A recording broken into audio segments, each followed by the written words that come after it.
Yo'ldosh yaxshi bo'lsa, yo'lning ahamiyati yo'q. Kechirimli bo'ling. Sababi hech kim mukammal emas. Siz haqingizda yomon gumonga boradigan kimsa sizni ko'zi bilan tanibdi, qalbi bilan emas. Bir odamni xulqini bilmoqchi bo'lsang, o'zidan yuqoridagilarga emas, o'zidan pastdagilarga qilayotgan muomalasiga qaragin. Mahzun bo'lma. Allohning bergani ham, olgani ham sinovdir. Tunda uxlay olmayotganingda anglaysan. Charchoq tanangda emas, balki seni tinch qo'ymaydigan xayollaringda.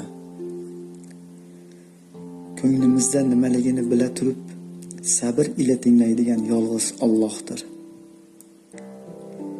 Yagona tashvishlanadigan narsangiz oilangiz va oxiratingiz bo'lsin.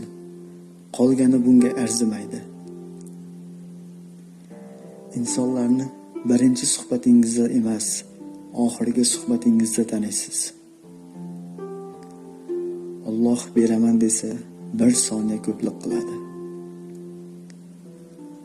Allohning siz uchun yozganlari orzularingizdan xayrliroqdir. Taqdiringiz Alloh iznida ekan, xotirjam bo'ling. Hayotda realist bo'ling, lekin duoda emas. Imkonsiz narsalarni so'rang, zero u barchasiga qodir. Sen his qilayotgan og'riqlar xabardir. Ularni tingla. Alloh hikmati bilan bir eshikni yopsa, rahmati bilan boshqasini ochadi.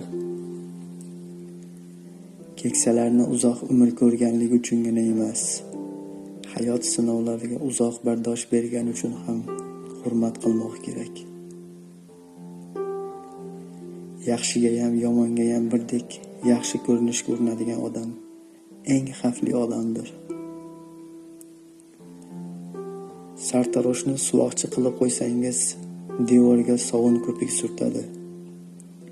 Etik do'stni sartarosh qilsangiz, odamni boshiga mix qoqadi. Ertalab turganingda, kunduzi yurganingda, kechasi uxlaganingda hech qayering og'rimasa, shuning o'zi baxt. Dunyoda mehrdan arzon narsa yo'q. Bir og'iz shirin so'z, bir chimdim mehr kimni o'ldiribdi? Biz esa shuni ham bir-birimizdan ayaymiz. Mushuk o'zi itdan qochib daraxtga chiqadi-yu, yana daraxtdagi qushlarga dag'dag'a qiladi. Insonning bahosi bu dunyoda o'zi olgani bilan emas, o'zidan qolgani bilan belgilanadi. Yaproqsiz qoldim deb butun shoxlaringni kestirib tashlama. Hali bu kunlarning bahori ham bor. Nasib, naqadar go'zal so'z. Na sodir bo'lishiga aminsan, na umidsizsan. Faqat taqdiringni bilguvchiga taslimsan. Allohning siz uchun yozganlari orzularingizdan xayrliroqdir. Taqdiringiz Alloh iznida ekan, xotirjam bo'ling.